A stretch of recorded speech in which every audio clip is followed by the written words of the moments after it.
Hello and welcome to the Mill. I am your host, Dusty Crane, and this week, well, the news is Viticulture World, so that is what Jamie announced on the Wednesday Facebook live stream, and this announcement went much different than usual announcements. Now, Jamie likes to mix things up, and I know he had a plan for Viticulture World that didn't quite pan out because I know he wanted to shorten the gap between the announcement and talking about it and, the game's actually going up for pre-order. But, as is kind of the way things are right now, freight shipping is slowed things down. And so, even though the announcement was on Wednesday and, there's still going to be until June, presumably, until that goes on pre-order. So, a little bit new, a little bit, I guess, familiar at this point. No fault to Stonemaier at all, just the way things are freight shipping wise. And I think part of it, too, is possibly Stonemaier's decision to, their 2022 resolutions or whatever to not sell anything until they have it. And now they got, 4 different storefronts. And so these things are going to happen. Or maybe it's 3. I don't know why I'm drawing a blank there. In any case, that's not what we're talking about, right? So April 13th, Jamie announced Viticulture World. And part of the new twist this time was the full rule book was made available on day 1. So literally, the keys of the kingdom, everything that you wanted to know about Viticulture World except for actually playing it itself, and possibly some other things right there for you to see. Now, Jamie also made the mistake, I got some notes here, but Jamie also made the mistake of mentioning he also built an organizer for Viticulture. Now, this one was actually, as a proofreader for Stonemaier, I've come to get my surprise of a new product when I start proofreading it. Oh, I finally know this. Oh, I finally know that. But this product, I proofread Viticulture World. Let me be just up front with that. But the wine crate, I had no idea it was coming. So that was one of those, I got to be surprised right along with you guys. And that was really, really fun. So April 13th, the announcement, Jamie said, hey, this is Viticulture World. Here's the rule book. Let's live stream. Let's talk about it. And the only thing that people seemingly wanted to talk about was the fact that there was a wine crate organizer and, Jamie wasn't ready to talk about that yet. So it's like, you really are, you're damned if you do and you're damned if you don't. And I say that jokingly because I think really the only thing that Jamie took from it, the only thing he needs to take from it is, maybe don't talk about the organizer or the wine crate until you're ready to start talking about it, right? Because we have the rule book. We know how the game is played. Now our next question is fill in the gaps. What don't we know? And this was one more thing that we didn't know.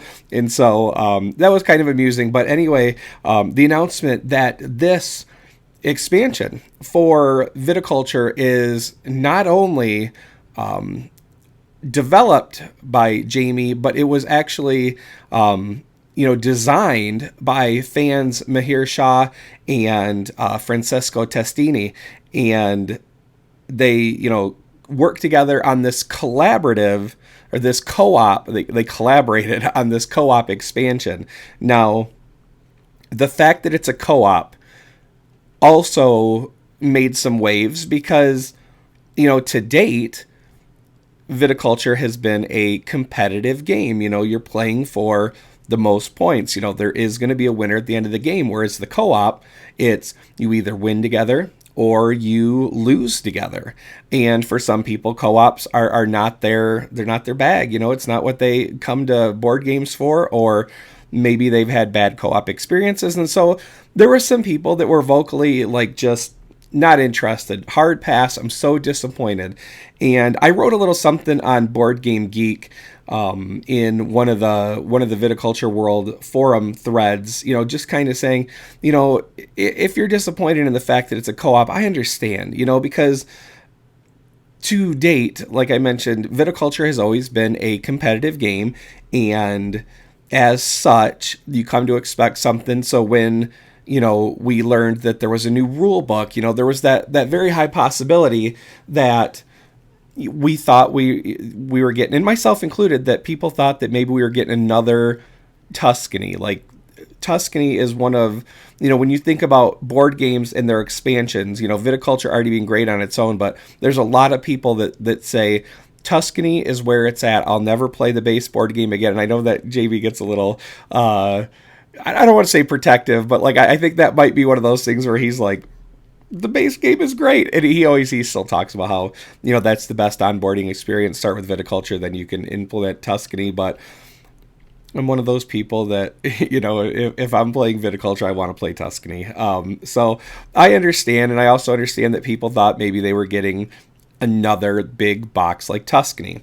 So co-op kind of landed a little flat with some people. There were a lot of people that were super psyched about it, and I can't talk about my feelings about it one way or the other at this point, except to say, even when I started proofreading it, I had some concerns. I had some reservations. And even when you're reading the rule book, you don't really get a feel for how it plays. You get the rules, you learn what you have to do, but and you learn, you can kind of perceive a little bit of the decision space, but until you have it in front of you, I guess that's probably what I feel most comfortable saying is the way I felt about it when I first started reading the rule book. My opinions have changed having had the chance to play it and actually sit down with those decisions. Did help me kind of reframe my initial reaction. So more about that later. Let's go ahead and talk about a little bit about what we learned in the rule book. We learned that there's 7 continents that are almost look like scenarios, right? That there might be some events, some in the case of Green Gully, which was actually shown. Since there's no winemaking happening in the ice caps, Green Gully was the 7th continent that was put into the game, and the Green Gully actually has like where you can go visit spots on the board, action spaces on the cards. So that's one way that these events or these scenarios can take place. And then we also, just today got to look at Asia and talking a little bit about those seasonal workers, which again, it is a little weird having the rule book out because I can talk about stuff generally that I can't normally talk about because, when I'm proofing, it's like, okay, so I know they're seasonal workers.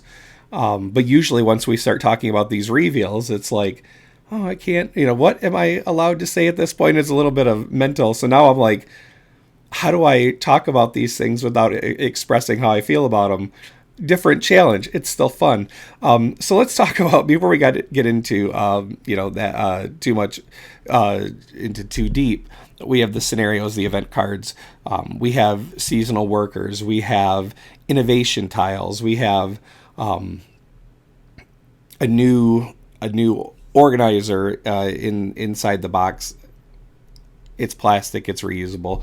I'm not really sure if it would have to be at all. That container would have to also be inside the wine crate because the wine crate is going to come with the Viticulture World expansion, at least to begin with. But I guess I'm already moved on to April 14th, Thursday news, right? So, pardon me. April 14th, Jamie talked about the wine crate and kind of the origin story of how Mahir and Francisco, they were actually approached by Jamie to see if they would want to work on something. And so, that story is told in the Design Diaries. I don't want to give too much away because there's still a reason for you to go visit the Design Diaries either on Facebook or Board Game Geek or Stonemaier Games website themselves. But in any case, Jamie talked about the wine crate and, finally people were getting their pictures. It was interesting to me. Jamie talks about at the beginning of that Design Diary, he mentions, this all started with work on the nesting box for Wingspan. And there was a lot of, community collaboration. And Jamie really went to us and as fans and said, hey, what do you want to see in this thing? And so the idea of this wine crate actually came from the work that he was doing with the nesting box. So I guess I'm probably, so I guess I'm surprised that I didn't know this was coming, because I would have thought, hey, you engaged with the Wingspan group and got these answers. And, why wouldn't you have engaged with the Viticulture group, except for, I think a lot of the lessons learned and the things you would have gotten from the fans of the Wingspan group, you also would have got from the fans of the Viticulture group. I mean, it's the same idea. We need to hold all the boards. We need to hold all the content.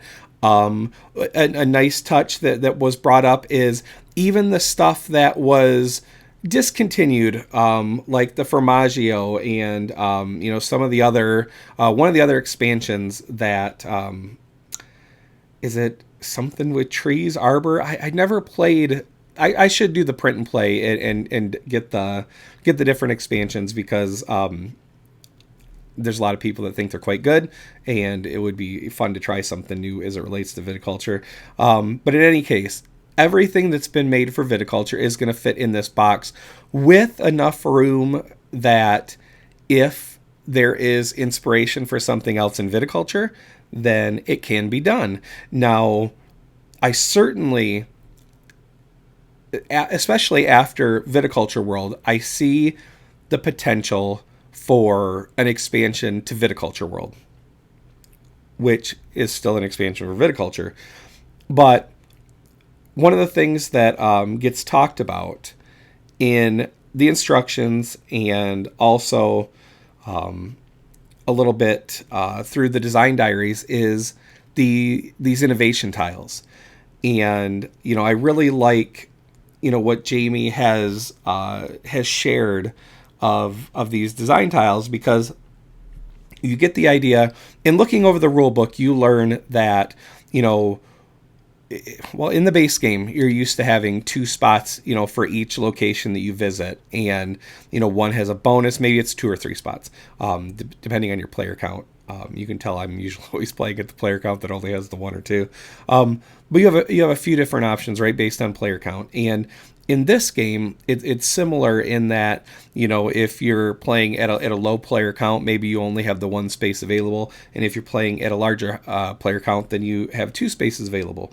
But because you guys are cooperating, there needs to be some kind of mechanic that you can visit a spot that someone else is at, beyond even the grande worker, right? And so at the beginning of the game, those spots really don't exist. You're kind of working together to say, I really need to get a vine in the ground this season. You've already got a vine in the ground. Maybe you can go ahead and, start, harvesting those grapes, start making wine, whatever it is. You can kind of collaborate and make those decisions, or use your grande workers. But these innovation tiles, what they do is they have a bonus on them to begin with. In one of the pictures Jamie shared, you can see a worker visiting a spot that actually has a plus green. It's basically telling you can take a vine card. And so through those bonuses, you can kind of, acquire stuff. So you don't necessarily have to go to a action spot that gives you a vine card. Maybe you can go to this other spot that, lets you take another action and you gain a vine. There's some synergy, the potential there. On the board that Jamie shows, you can see those seasonal workers that have yellow hats. The summer workers are on the summer side of the board, and then the winter workers are on the winter side of the board, and they've got blue hats.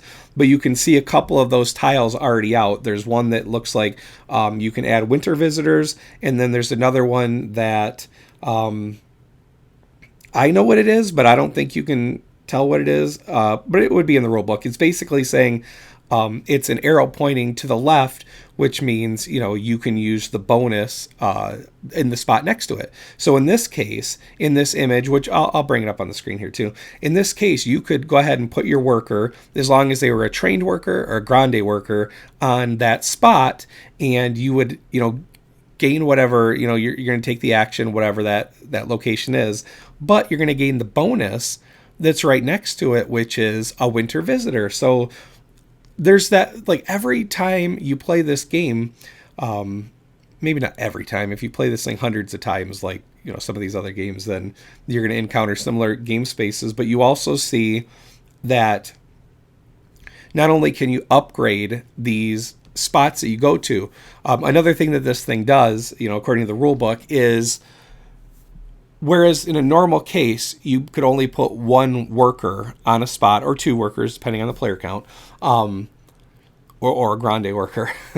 Here's my and or. This opens that spot up to accept as many workers as you want. So if you were to play an oval innovation tile at the, we'll say give a tour spot, then you could have as many of your workers as are available in that season, or grande workers, and your people that you're working with could use that spot. You could all go there. Another cool thing that Jamie mentioned is the grande workers are able to trade with each other. So if you play, well, not just the grande workers, if you put a grande worker in the same spot as one of your, I want to keep saying opponents because that's kind of the typical parlance, isn't it?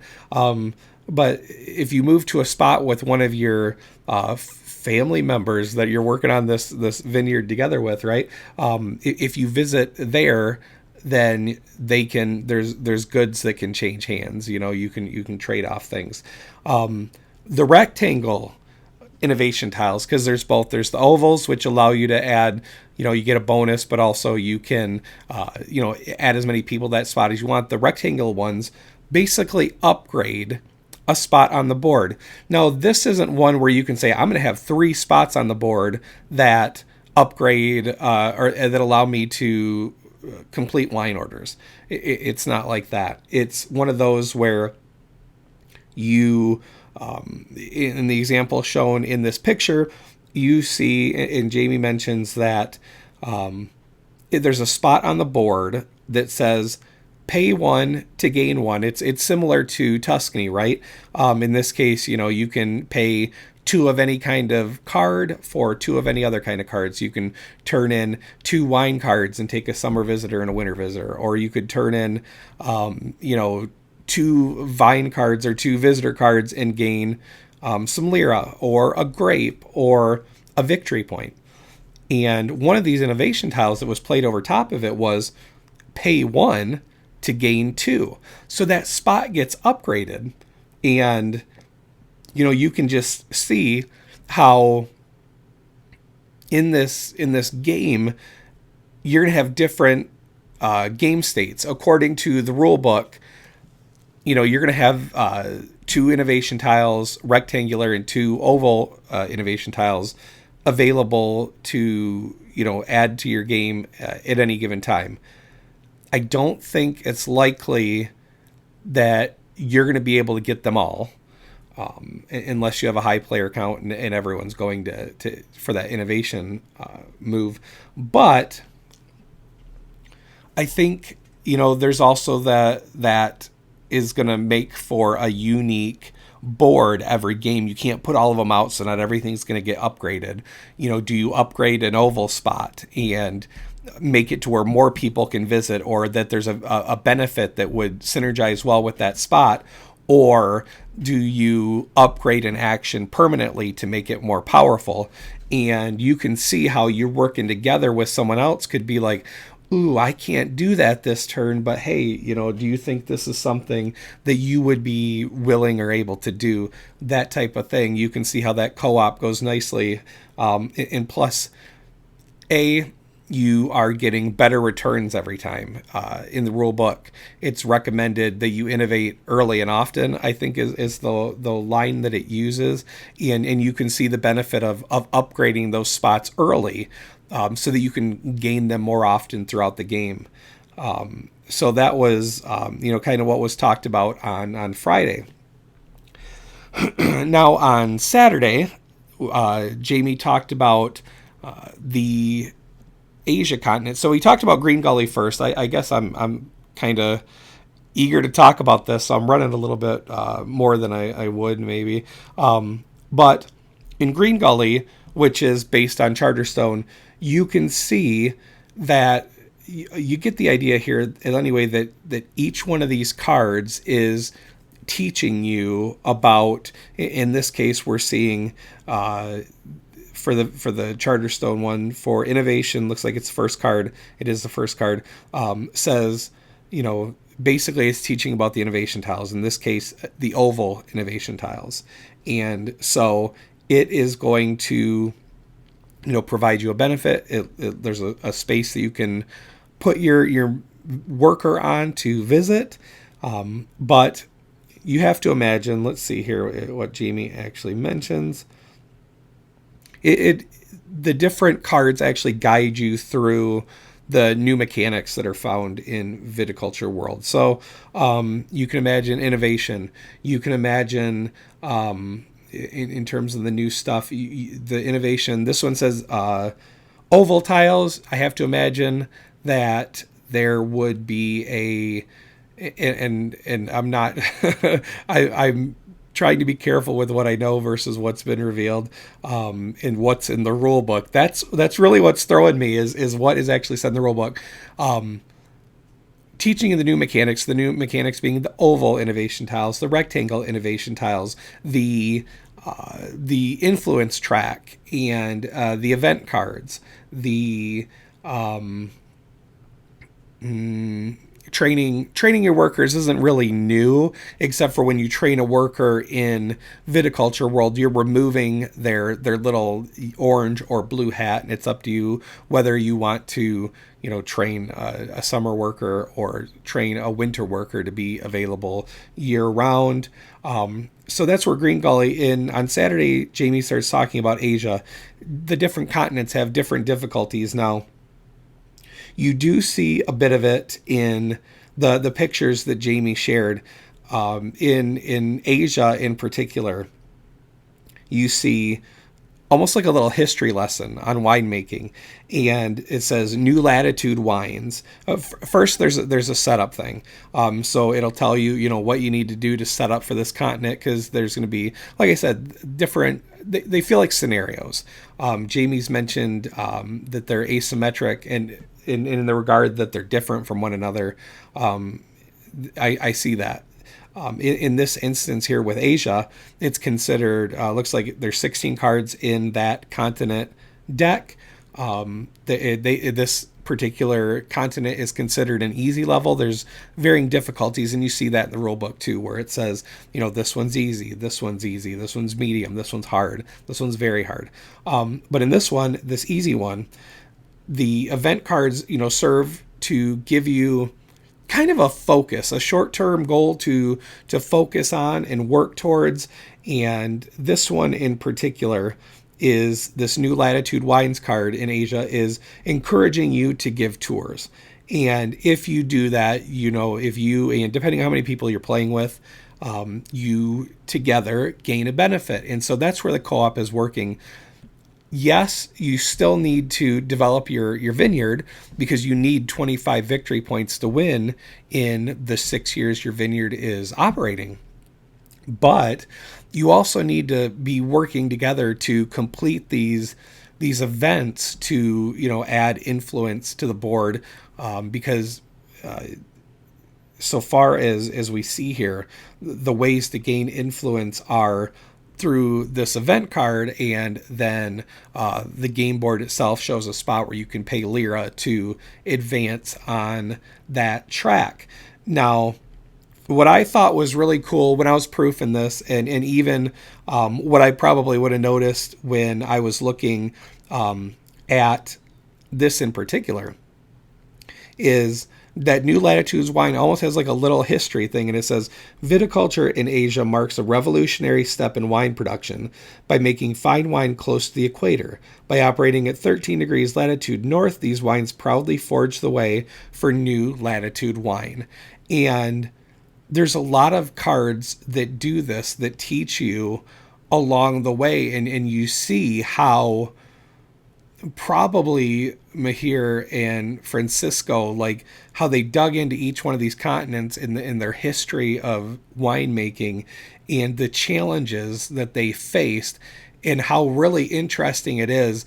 First of all, I think that thematically, viticulture just works for me. I think it feels like planting a vine, harvesting grapes, making wines, selling wines. It feels very thematic. I've heard some people say it's divorced. I feel like it does a really good job.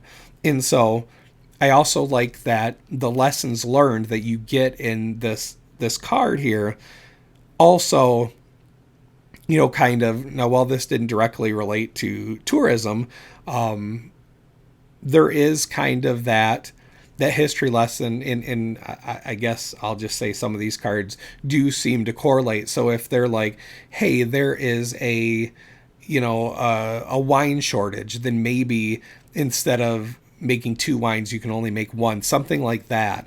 And so you can see how the setup and the rules for each continent really really complement what viticulture already has done so well, in my opinion, which is those really strong thematic ties. These continents and these scenarios seem to carry that very strong thematic tie through, and I think that's to its benefit. In this case, Jamie talks about too that this Asia thing, this Asia, this New Latitudes wine event card, that if you give the tours that you're supposed to give, and it shows a little bell meeple that you can put on the actual spot. In this case, you're giving tours on action spot E. And so you put the bell there just to remind you at a glance, you're like, oh yeah, there's something I need to do with E this turn. You can look to the event card and remember that, hey, we need to give tours this year, because if we do, we're going to upgrade. In this case, we're going to cover the end year checklist with upgrade card 4. And you actually see this in the picture. And the year end checklist, in this case, at the end of the year, you're discarding to 5 cards. But now, because you guys have both done this event, or your group, enough people have done this event, instead of discarding down to 5, you discard down to 7. So you have 2 extra cards you can carry over from year to year to year. In addition to that, though, you double your residuals. So if you fill a wine order and you get 1 residual income, now you get 2 residual income. And you see how Mahir and Francisco take the familiar and just a little twist in co-op viticulture, and even this new board. You see those ties and how you work together and how it changes the game just ever so slightly, and does something really neat with these scenarios.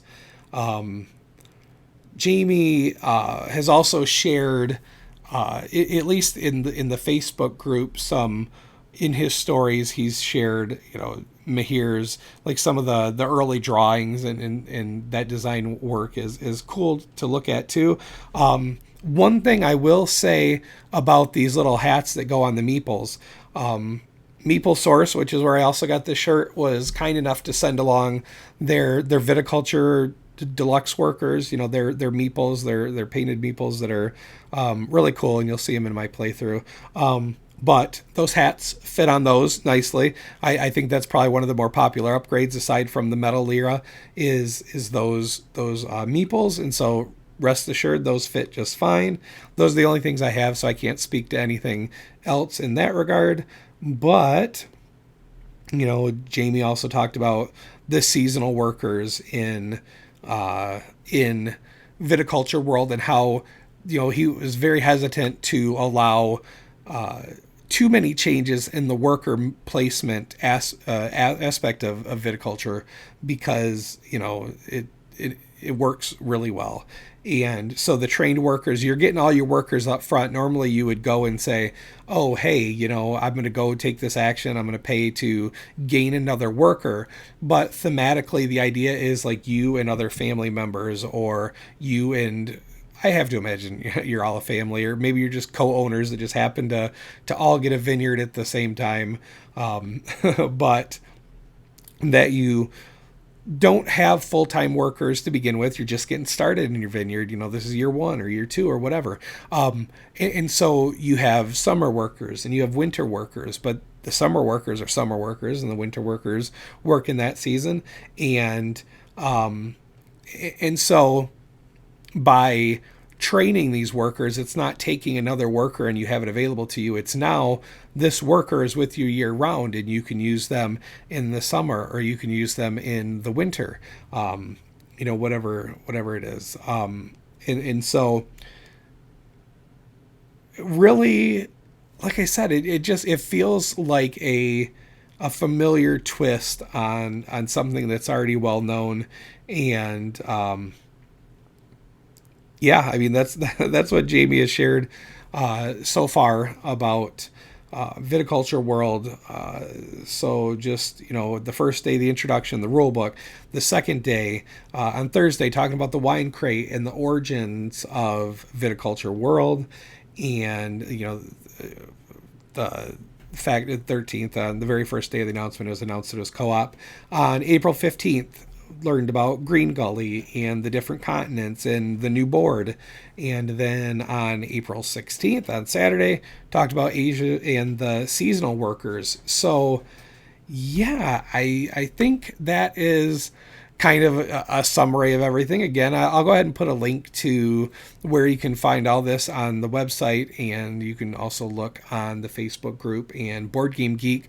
Feel free to drop in there and share any questions you have. If you have anything for me specifically that I am able to talk about, feel free to drop a comment, and I will go ahead and get to that just as quick as possible. And I cannot believe the length of this video. If you hung out with me this long, thank you so much. If you can't tell, this is one I was eager to talk about, and sure enough, I was eager to talk about it. So that is all I have for you this week. Next week, I will have an unboxing, and I'll show you what's in the box. Now, pardon me. One thing Jamie mentioned in the Design Diaries was he recommends you go into each continent unspoiled. So don't look through those cards and pay real close attention. I filmed the unboxing before that, so I do, and I'll go ahead and put a spoiler warning in the video too, but I do kind of show all the different cards. So it probably sounds pretty weird for me to say consider whether or not you want to watch a video from me next week. But I guess that's true of any unboxing. If you really, really, really want to be surprised, don't watch it. But I'm thinking I might go back and re-edit it in such a way that I reveal the individual cards at the end of the video, so you can kind of see stuff to a certain point and then jump out if you don't want to be spoiled, or just close your eyes and listen to me talk. I'm certainly not reading through each one of the cards, so we'll have some options for next week. In any case, next week is unboxing. The week after that, I'm going to go ahead and run a playthrough of the solo mode. Hopefully I can get that filmed. We've got a new foster dog. I think I mentioned that last week. And she is still settling in and being a little full of energy. And we've already had this studio knocked down twice. So I have learned to, put things away. I'm not going to be able to just keep things, constantly hooked up anymore. But I'm going to try. I'm going to try we'll definitely have the unboxing next week. We're going to really try to have the playthrough filmed and edited for the following week. So yeah, that's it for this week. And thanks so much for watching. Thanks so much for taking the time to hang out. And if you have any questions, drop them in the comments. Until next time, thank you so much for watching. Take care of yourselves and each other.